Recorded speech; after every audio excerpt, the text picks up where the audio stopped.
Hindi ka nakakanta kasi issue. Naiyak na nga eh. Hindi. Alam mo, don't be so hard on yourself. Don't be so hard on yourself. Panahon yan, huwag mo rin masyadong parusahan ang sarili mo kung hindi ka nag-excel sa lahat ng sabay-sabay. Diba? Ang mahalaga, nag-excel ka pa rin. And alam mo, lahat naman tayo pinanganak sa mundo. Ang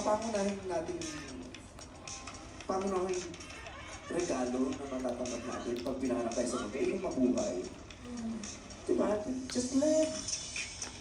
Just try, just do, just work, just fail, and try, and do, and win and fail at the end of the day. Hindi mo kailangan sabay-sabay lahat. Don't be so hard on yourself. You're okay. And you're doing so well. Saka kung ganyan ikinalulungkot mo yung mga hindi mo nagawa, bakit hindi mo tingnan yung mga magiging nagawa at parang Hindi. ganun ay sige? Wala naman laman na eh.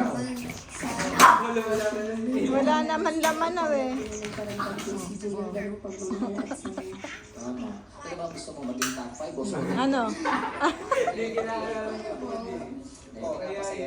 Si ano lang, galit siya pag sa pagkain. Kay Lila. Wala naman pagkain na gagalit pa. At saka baka nagagalit ba yan sa inggit? Kasi nararat yung sinasabi mo na bakit sila, this din sila, pero may jowa sila. Alam mo, the moment you start comparing yourself to other people, dyan ka unti-unti na magdidilim. Bakit dyan ka unti-unti magdidilim? Inggit, kawalan ng tiwala sa sarili, yung mababang tingin sa sarili, yung hindi mo na nakikita ang kagandahan ng nasa paligid. Hindi mo na nakikita ang kagandahan ng nasa harap mo kasi ang layo ng tingin mo. Nakatingin ka sa mga wala ka. Diba? Just be yourself. Appreciate what you have and appreciate what you are. Hindi mo kinakailangan yung parapag siya. It's sister may jowa.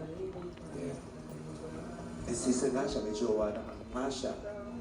Ang duminaw ng puso niya, o baka ikaw ang likas ng puso niya. O di ba, may din sister siya, may jowa siya, pero top 8 lang yung school niya, di ba? Siya, at least ko top 4. Oo. Huwag natin masyadong i-pressure ang mga sarili natin. Kung pinapressure natin ang mga sarili natin, gumagawa tayo ng mga suliranin o problema na wala pa naman. Diba? Sa sobrang pressure natin sa sarili natin, nakakalimutan natin ma-appreciate kung anong nangyayari ngayon ng magaganda. Diba? Kasi pressure tayo ng pressure. Minsan, dami nating tinatanong na, tsaka na, bago natin pag-aksayahan ng panahon yung mga napakaraming tanong, i-appreciate muna natin yung mga dumarating na sagot. Yun.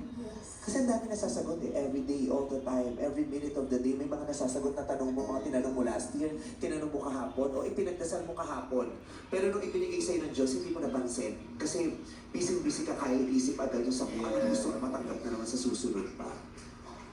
Yes, kailangan mo masagot yung tanong na bakit ba nangyayari to?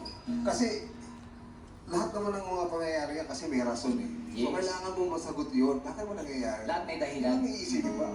Kasi ganito ka. Kasi ganyan. So, after mo maisip, ma-realize yun, move on.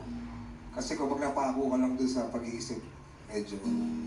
Ako pag marami na akong iniisip na sabay-sabay, problemado na ako. Isinisip ko na lang, tapos wala ka na makuha ang sagot.